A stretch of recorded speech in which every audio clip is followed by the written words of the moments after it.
И вы, кажется, за 2 или 3 месяца построили это село и назвали... И там была единственная улица имени... Первой в стране мы назвали улицу Путина, мы назвали там улицу. Там Первая в стране была? Улица, да.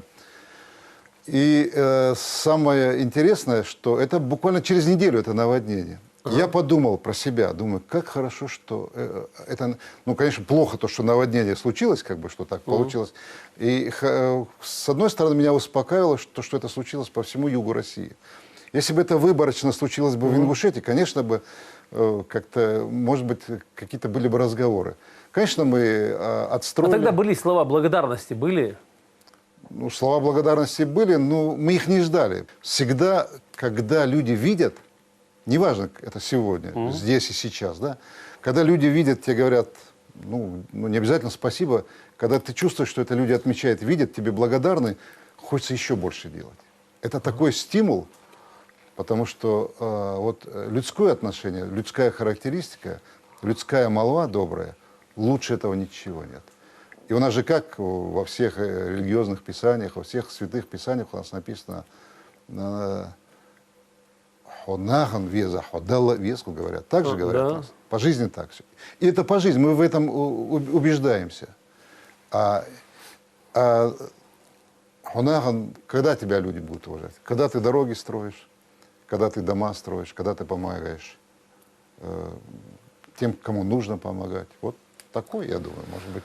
Мурат Магомедович, вот я вас внимательно слушаю. Когда вы говорите «Грозный», у вас появляется какой-то необыкновенный блеск в глазах.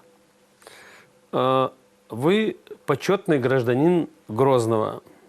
Кстати, вы, кажется, жили в районе Карпинки. В Старопромысловском Адрес районе. все еще помните? Прописку Конечно, не помню. сняли? Нет, ни в коем случае. Вы знаете, помимо того, что я сказал, что это город моего детства, юности, я и сейчас молодой человек, в этом сомнений нет ни у кого. Никто не сомневается. Поэтому, вы знаете, для меня город Грозный – это особенный город. Это город, который я очень люблю. И город, где действительно решалась, мы возвращаясь опять к этому референдуму, действительно решалась судьба. Вот, и не только там региона. Не только отдельного региона, да. И, конечно, мы не просто сопереживали, и все, что могли, делали вместе, да, с руководством, я уже сказал, Чеченской Республики. Но город Грозный для меня это один из самых любимейших городов в мире. Это вот это состояние души. У меня сейчас родственники живут здесь, я не скрою, вот я не просто часто бываю, я очень часто бываю в Грозном, не знаю, как это кому. Я наблюдаю, вы летаете в Грозный из Грозного.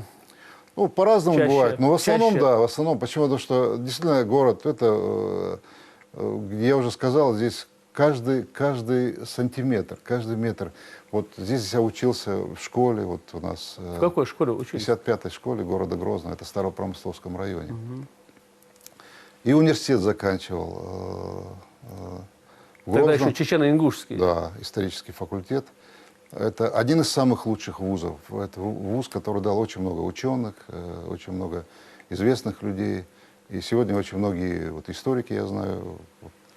И, конечно, я как-то на одном из больших мероприятий, таком в Кремлевском дворце, когда вот юбилей, очередной юбилей был Чеченской Республики, я сказал, у меня большая мечта. Это был, ну, первые годы были, 2002-2003 год. Я сказал, чтобы в Грозном такое огромное, не то что застолье, чтобы люди собрались, чтобы он был просто восстановлен, город Грозный, и чтобы там, чтобы в центре Грозного произошло. И чтобы аэропорт в Грозном, чтобы он функционировал. И чтобы этот аэропорт не успевал одним за одним, чтобы высаживались пассажиры, и чтобы борта самолета прибывали. Ну, что я сказал, да? И по сути дела произошло. Вот моя мечта сбылась. И вы знаете, когда вот вспоминаешь вот эти лагеря беженцев, да, я туда приходил, И не просто удрученное такое состояние было. Конечно, мы всем помогали, это функциональная обязанность не входила. И вот помня это, и в тот период, вот это вот у меня была вот эта мечта. Она сбылась. Мурат Магомедович, а как вы смотрите на такую историческую общность чеченцев и ингушей? Вы знаете, кто бы что бы ни говорил, мы были, есть и остаемся. Мы говорим на одном языке. И у нас в разные вагоны никто не сажал в 1944 году, в 1957 не возвращал на других вагонах. Я не об этом хочу. Я хочу сказать, что самое главное, да, вот в трудные годы, в такие обычные и в дни радости мы всегда были вместе. И вы знаете, вот такое слово действительно братские отношения. Они были, есть и будут всегда. Вот сколько мир этот будет существовать, так будет всегда. У кого бы какие бы помыслы ни были, у какие бы там, кто бы задачи не ставил. Вы знаете, это вот наши вот войнахские отношения, наши войнахские, это вот, знаете, как чистая родниковая вода. Не Что может быть чище, да? Ничего просто. И даже вот, когда ты подходишь к этой воде, или когда находишься рядом, да, даже в помыслах, в мыслях, где-то хоть как-то ее загрязить ты не имеешь права. Это наши предки нам не давали такое право, да. И поэтому я считаю, Ваймох, Хазмох, Ойляймох, Хазмох. Вот вы посмотрите, вот вы же, наверное, тоже много бывали за границей, там, во многих странах, в том числе страны, которые для нас очень близки, там, скажем, да. Но всегда тебя тянет домой.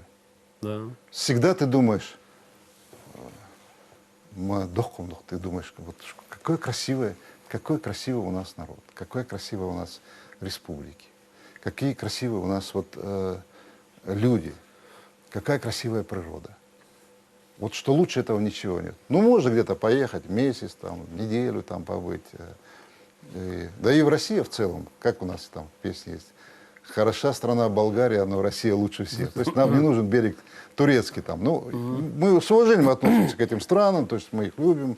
Но вот для человека, который говорит на нашем языке, на современном русском, на войнахском языке, ну, дороже этого края ничего нет. Поэтому я считаю, что вот действительно братские отношения были, я еще раз подчеркиваю, есть и будут.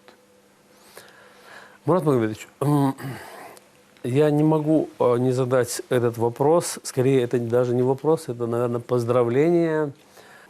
Я помню вас президентом Республики Ингушетия, заместителем полномочного представителя президента страны, тогда еще по Южному федеральному округу, далее заместителем руководителя управления Федеральной службы безопасности по Астраханской области и так далее. Вы пропустили еще один советником главы государства. Советником главы государства, да. Нескромно, да, но я вам подсказал. Да, спасибо за подсказку. И вы недавно назначены заместителем полномочного представителя президента России по Центральному федеральному округу, с чем мы вас искренне и поздравляем. Скажите, для вас это назначение было неожиданностью? Вы знаете, ну, в какой-то степени, может быть, и да. Это действительно очень огромный округ, это 18 субъектов, это свыше 650 тысяч квадратных километров. Это уникально. Это, по сути дела, сердце России, это очень огромный регион, ну, включая Москву, Московской области. Это очень красивая такая часть нашей страны. Это такая, вы знаете, намоленная, политая кровью, потом наших предков, земля. В том числе, вот возьмите даже, вот сейчас будет юбилей защиты Курской дуги, вот в районе сражения в Прохоровке, кстати, где защищали родину представители чеченцев, ингушей. Это огромное доверие, которое оказано президентом страны. И мы будем стараться его оправдывать. Конечно, это очень важно, очень важно. На днях ряд изданий, ну, в том числе и «Питерская политика», писали о том, что 12, кажется, или 13 бывших губернаторов, глав субъектов Российской Федерации могут быть востребованы на своих прежних должностях.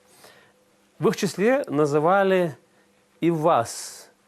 Комментариев, конечно, много в разных изданиях, но нам интересен и ваш комментарий. Вы знаете, я сказал, что объем огромный у меня нынешней работы, и это большое доверие. Я сейчас сосредоточен именно на этой работе. Это огромная такая интересная работа. Конечно, с другой стороны, приятно что-то скрывать, когда человек, который старался, может, это не скромно, верой и правдой служить региону, стране, когда это замечено. Это очень важно. Но пока я сосредоточен на своей основной работе, хотя в этой жизни ничего исключать нельзя. Спасибо, как всегда, коротко, лаконично. Мурат Магомедович, большое спасибо, что при всей вашей занятости вы нашли время встретиться с нашей программой, ответить на наши вопросы. Большое спасибо, успехов вам. Друзья, я еще раз напомню, сегодня в программе «Цейтнот» был Мурат Магометович Зязиков, заместитель полномочного представителя президента России по Центральному федеральному округу, генерал-лейтенант, почетный гражданин города Грозный, кстати, который все еще прописан в Грозном. Время нашего эфира подходит к концу. Мы с вами прощаемся. Еще раз поздравляем с замечательной датой десятилетия проведения референдума в нашей республике по принятию Конституции. Всего вам доброго. До встречи.